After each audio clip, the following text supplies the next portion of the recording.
Okay, now that we've done our research on our woodland animal, I chose a bear, specifically a grizzly bear. It could have been a brown or black bear. I drew a cute little drawing of it and tried to think about how I'm going to be making my bobblehead work. I also filled out all the facts about my woodland creature. So mine is a mammal, and we're going to be doing this lesson in a couple parts. One part for the head and one part for the body. And if you put them together, they're just going to fuse. So we want to make them separately.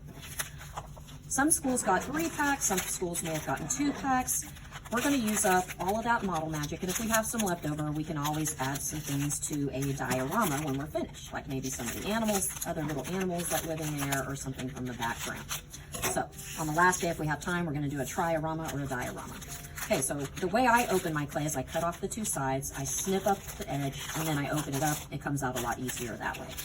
So the head's obviously going to be bigger or smaller than the body. So I don't need these, I'll just toss those. And if there's any extra on there, you can always pick it up with your clay. So here's how I'm gonna make mine. I'm gonna make it today, I'm gonna let it dry for about a week till your next art class, and then you'll come back in and paint it next time.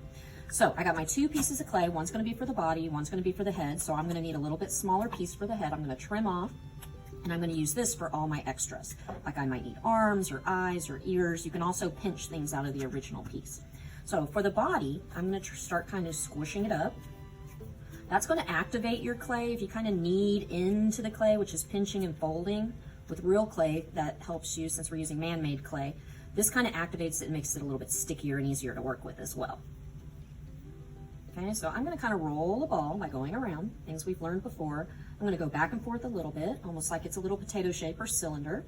This part I'm going to kind of push into the table. That's the part that's going to be flat for the body. Now, in a bobblehead, you're going to want this top part to come up a little bit more. Let me show you a real, using natural clay. The shape of my clay bobblehead kind of comes up into a point, and then it's hollow inside here, and that will end up sitting on top and bobbling around. Now, if you're using real clay, you want to stick your thumb in there and pinch around, so to keep this part hollow. Not only does it make it a little bit bigger, but it also makes it so it dries faster. So if you're doing real clay, same sort of thing, but you're just going to be not doing this step. So if you kind of turn it to the side and look at it, it's like you're making it's round at the bottom and pointy at the top. And in art, we call that a 3D shape, which is called a form, and it looks more like a cone shape. Now, it doesn't need to be super skinny though. You want the tip of that to not be too skinny because you don't want it to break off later. So I'm going to use that for the body.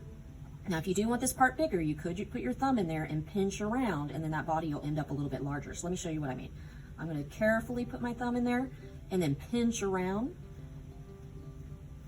making a pinch pot sort of shape, but it still has that cone look to it.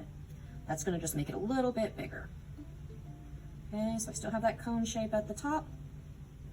I would say from the tip of your finger to where your knuckle is right there, you want it about that length. Okay, so that's going to be the body, and then I have all these extras for the arms and things like that. So we've learned about coils, and if not, remember if it's still kind of dry, just smush it around.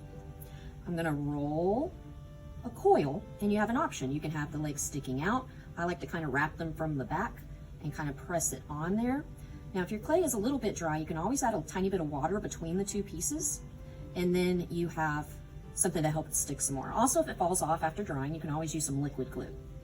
Okay, so I'm going to smush this up. I'm going to add another leg. You want to try having it stand. I haven't found much success with trying to have them stand. So now I have the little feet.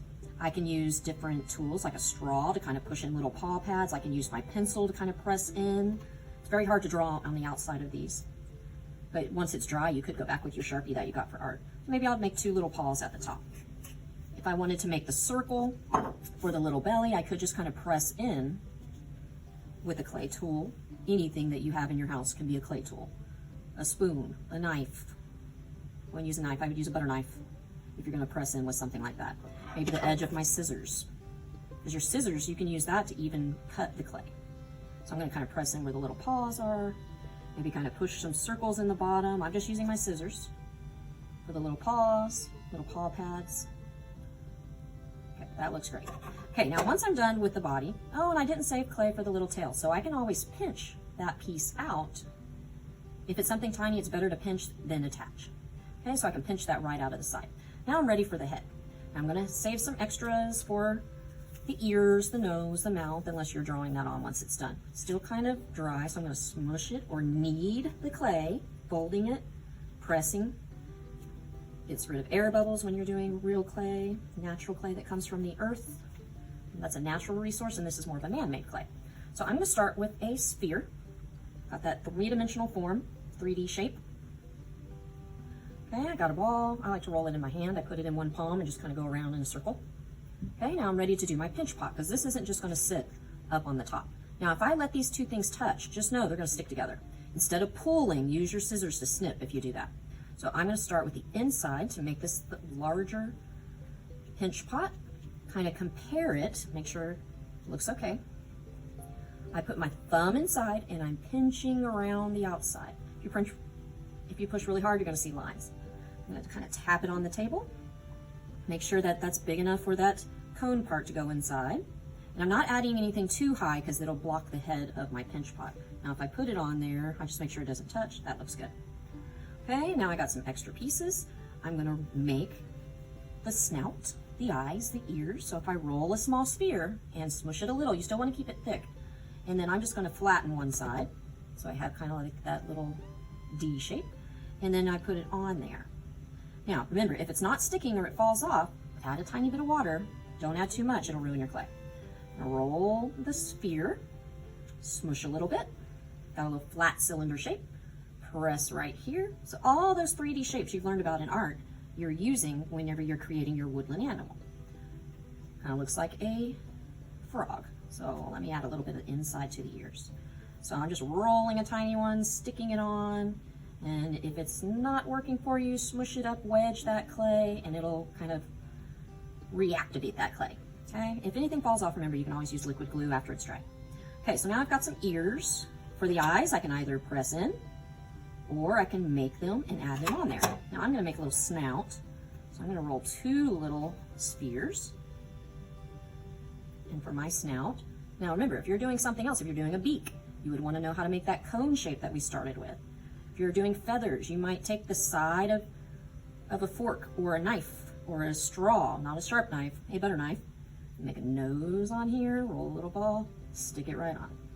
So there's my cute little cheeks. Now I know I'm making mine kind of cutesy, but that's okay. I'll push in where those little whiskers would come out. Maybe a little bottom part of his mouth. I'll put that right on there. Okay, so I've got the head of my bear. I have some extras, so guess what? If I want to make a little fish, as I know they love jumping in the water, and especially the cool water and getting that salmon. Have you ever seen Brother Bear? Great movie. Okay. So that's going to be his little fish. I'm going to wait for these things to dry, and then next week I'm going to go back in with my watercolors that I got from school, and I'm going to paint them. So save that for the next week. We'll talk about it, but you already know how to color. If you try to use marker on the outside of this, what's going to happen is it's going to stick on your fingers. So, I mean, you could use a Sharpie once it's dry, but it's a little bit harder than it would be to paint. So this is going to end up, I'm going to put on this one just to show you. It's going to sit on the top, and it will bobble around, okay? You might even kind of push in with your fingernail right in the center. It's a little bit pointier to help it kind of bobble on your little bobblehead next week. So I hope you had fun making your woodland creature bobbleheads. Look forward to next week when we color it and we talk about creating a background diorama. If you have a shoebox, you can save it, or I'll show you how to make a diorama out of a piece of construction paper. Okay, have a great time.